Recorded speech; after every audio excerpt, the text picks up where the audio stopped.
Hello, hello. Welcome to another Monday Mastery episode where we take a pulse on where we are at energetically, what we have just experienced this past week, and receive a little bit of guidance on how to move forward through the following weeks, months, and years. Who knows? So it's very interesting how, and just to preface this for anyone who's new here, I will do just a little bit of a recap on the solar weather that we've experienced this past week before we move into the timeless message. We did see an uptick of solar weather in this recent week. We did have a couple of weeks of a lull there, which was interesting. I do find it fascinating how the influx of solar energy usually is coinciding with some sort of full moon or new moon. Very, very fascinating how that works. Looking back at last Monday, we had a total of seven M class flares and 8 C class flares. That alone was an uptick from prior weeks.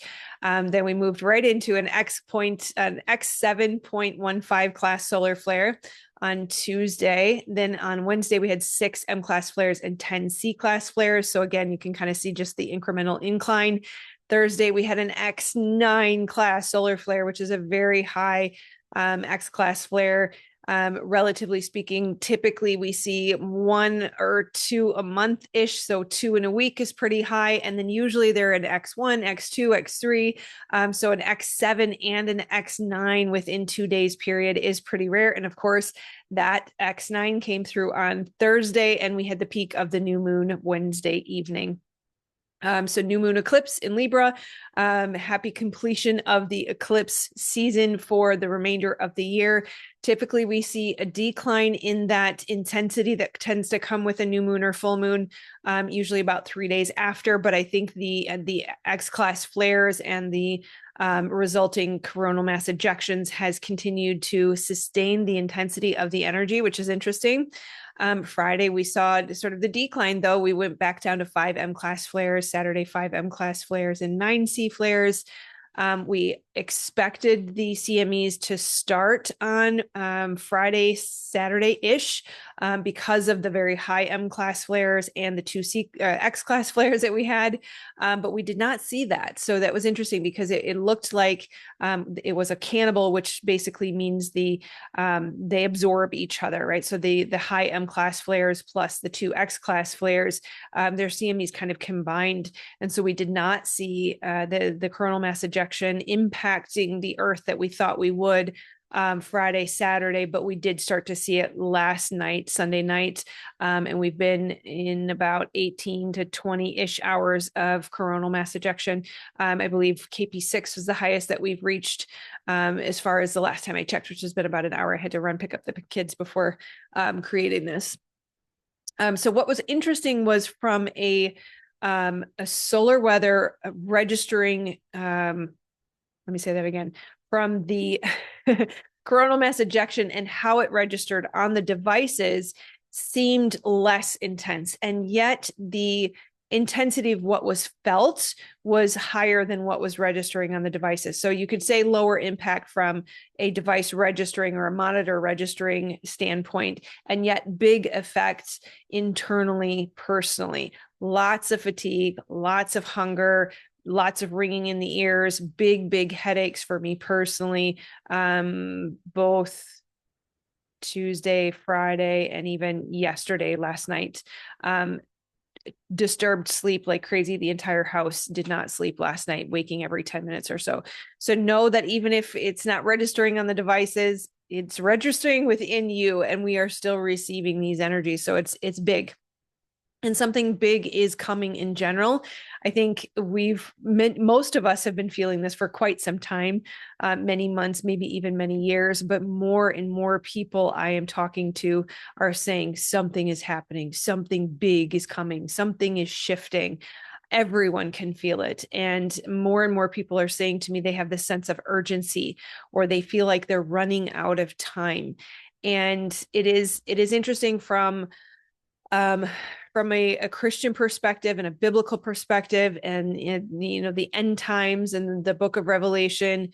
It certainly, there could be a lot of fear, and there are a lot of people out there who are suggesting something to be afraid of is coming. And I'm not going to say one way or the other. I think even the book of Revelation can be very difficult to discern for Christians who are 100% in line with the exact letter of the words. And there's a lot of ambiguity. And so no one knows exactly what is happening. No one knows exactly what is coming. And I of course say that with full reverence. My intention is always to be unified with the creator of the universe and to follow the guidance and to do the right thing. But I have to be honest and say that there are questions. There's a strong sense, a palpable sense of, I don't know everything. There is missing information. And we have to be careful. If anything is creating fear, that causes pause. So all we can do is make sure that we have an intimate relationship with our creator, that we are constantly connected and staying in tune with the divine, and that we are following the guidance, that you have an internal guidance system, you have a conscience for a reason, you know when you are doing the right thing and you know when you are misaligned. The body is designed to resonate with truth. And so start to cultivate an even deeper relationship with the divine, and start to question everything. It's actually healthy to question everything. So many people will say, am I doing the right thing? Am I going to be left behind? Or, when this fear starts to creep in, I can't be the one to answer that question. All I can tell you is be in line with what the divine is asking you to do. And if you are in line with what you know you are called to do, and you're being honest with yourself, then you should rest in faith and trust that you are protected and you are divinely guided. Right? Everyone has the capacity to communicate with the divine. And I think this is probably sort of the crux of the message this week, is that intimacy and that communication is critical, that you can trust that you are receiving that guidance, that our brains and our bodies are designed to be communication mechanisms or devices with the divine. For anyone who has heard any science around what happens when we put our hands in the air, I have been looking for the science. I heard this and I lost it. I had bookmarked it, and it's no longer in my my saved links. But I do know that our bodies are basically like giant crystals, right? We have silica, oxygen, and calcium, which are the three components of a crystal. And crystals are designed to transmit and to hold. And we do the same thing. We transmit and we hold, and we pass through that power of communication as well. When we are muddied with unhealed trauma, when we are cloudy, when our vessel is mucky and muddy, and there's a lot of confusion, or you feel that internal chaos, the monkey mind, the hamster wheel running, that is an indication that we have not cleansed our emotional body, that we have unhealed trauma that needs to be addressed, that is causing confusion and getting in the way of the communication that we are meant to facilitate with the divine. And all of this is to say, in these moments of uncertainty, the way we can be clear on our security is by clarifying the vessel so that we can receive that guidance. And just to repeat what I said, everyone has the capacity to communicate with the divine. It is up to you to do the work to clarify the vessel and to have a certain level of self-honesty to be certain if you are listening and hearing properly.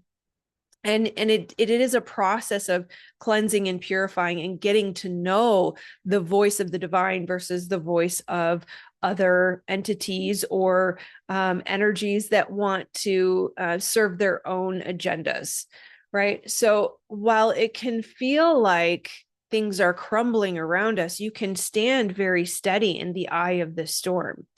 That if you have clarified the vessel and you no longer have the confusion or the self-doubt or the victimhood that gets in the way of the messages of the divine, then you can rest assured you will be protected in the eye of the storm as everything else around us crumbles, as is necessary, right? We have to let it crumble so that we can build anew. And we will be protected during that crumbling, we will be guided to the safe place if we are unified with the divine and listening to our guidance. Right? Good things are in store for those of us that are doing good work, doing the work, clarifying the vessel, following the divine guidance, listening to what we are being asked and told to do.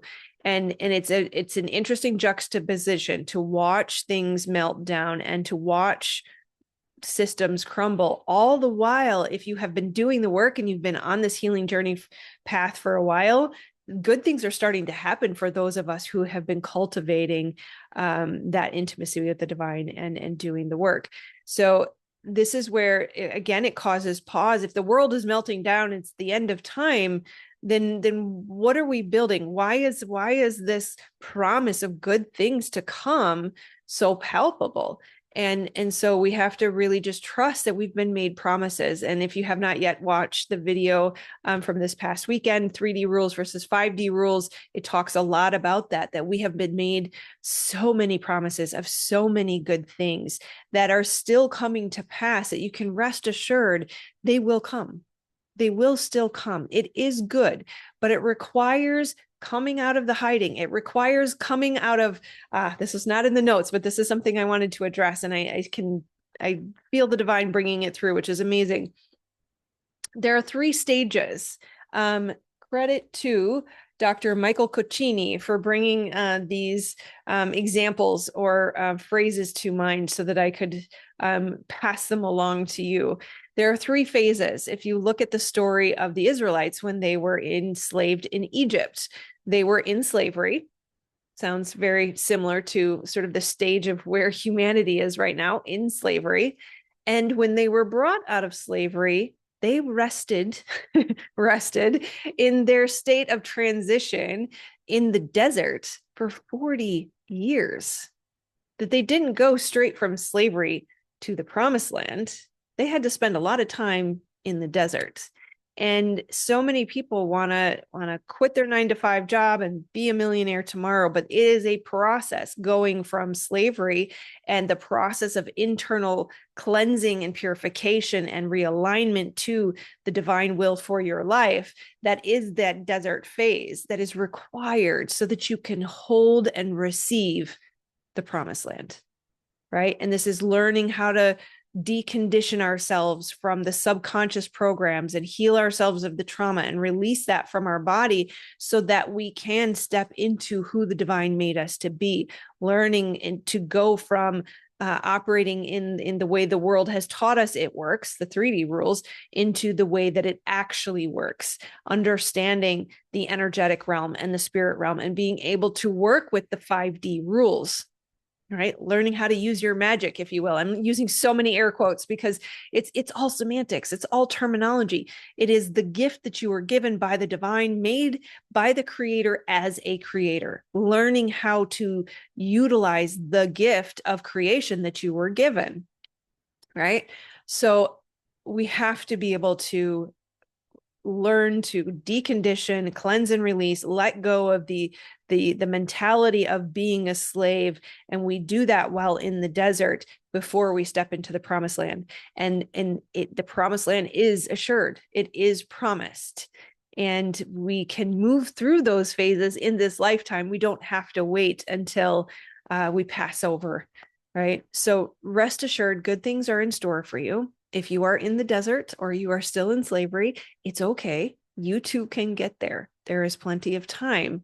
It starts with creating that intimacy with the divine so you can receive the guidance on how to move forward. You can heal and release anything when you are unified with your creator. It is the intimacy and the frequent communication that is required to facilitate that. Right? Remember that you will be guided not only to safety, but also to prosperity. And there is nothing wrong with prospering. That is another one of the promises, that the divine wants to prosper you, not harm you. And this, I think, is one of the biggest issues that we struggle with in the world today is the religious trauma that taught us about this God who is angry and wants to kill your child, or will play with you like a puppet to prove to the dark energies that he's powerful. This is not the God of my understanding. That the source of love, the infinite source of unconditional love and grace, wants only good for you, and is willing to give you endless chances to help you go from that place of slavery and get you through the desert so that you can step into the promised land. It is the belief that God does not want good for us, or it is the belief that God will allow you to suffer, or it is the belief that being obedient to the will of the Father, right? I'm using some religious language here because I want to trip that trigger. I want to connect you with that powerful emotion that indicates a block within you.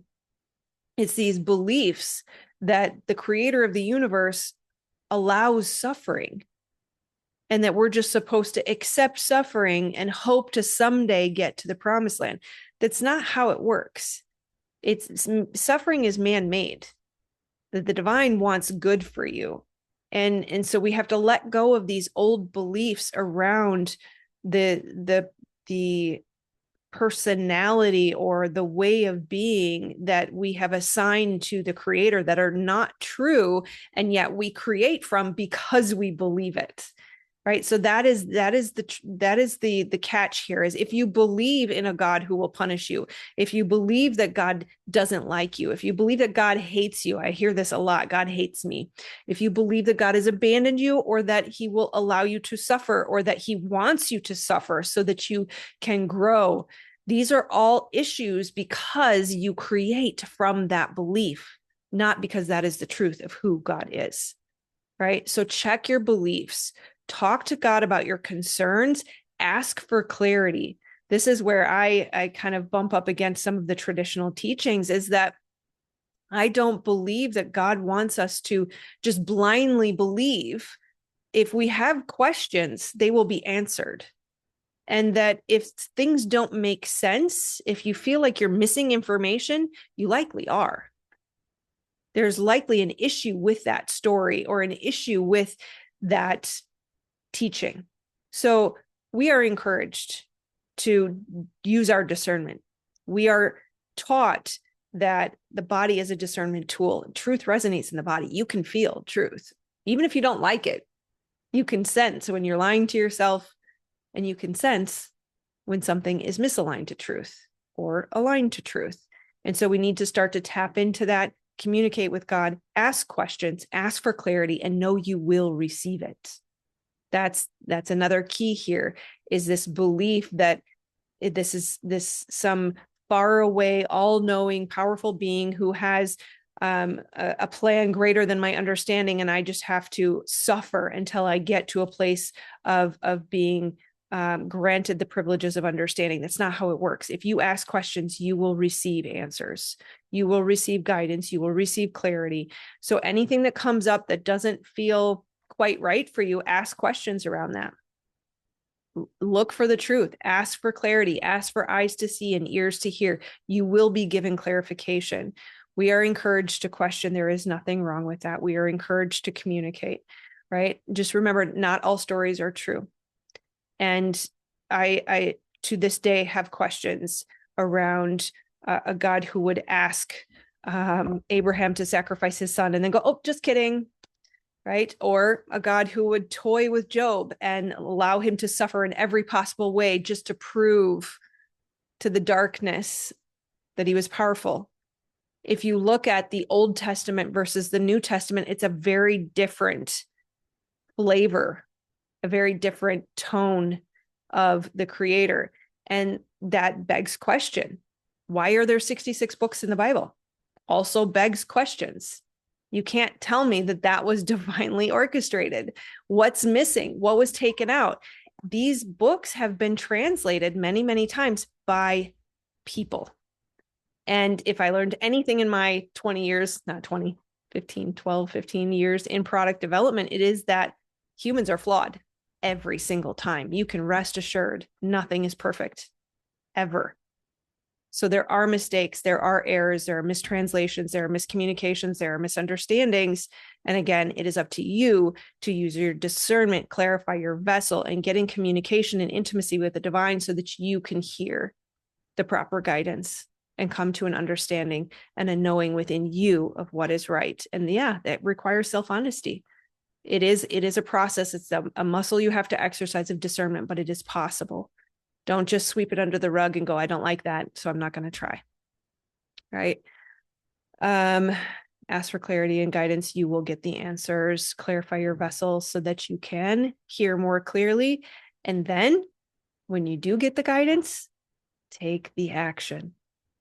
The phrase obedience is a little bothersome for me as someone who has some religious trauma that I had to heal from, as someone who was at the brunt end of the religious stick that was used for power and control to a man's benefits. I have issue with that phrase. But in my questioning and in my intimacy and my relationship with the divine, I have come to understand that the plan is good. It is really good. And so anytime I'm asked to do something, it's because I'm being led to something amazing. And so there is a level of trust required, but I can feel it and I have clarity as to where we're going.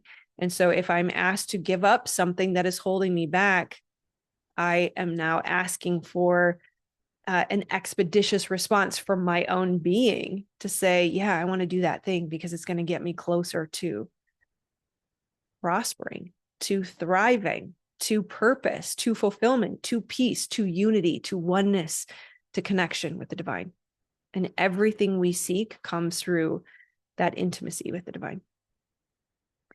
So yeah, big things are happening and it's awesome and amazing. And if you are feeling fear, that is the indication of things within us, the traumas, the unhealed wounds, the mud in the vessel that is getting in the way of the clarity of the purpose and the safety and the provision that the divine wants for you. The divine wants to prosper you, not to harm you, to give you a hope and a future. I love you, my friends. Make sure you check out this weekend's video, 3D rules versus 5D rules, and I will see you on the next one. Like, share, and subscribe. Make sure you share this with anybody who you know could benefit. Sending love. Namaste.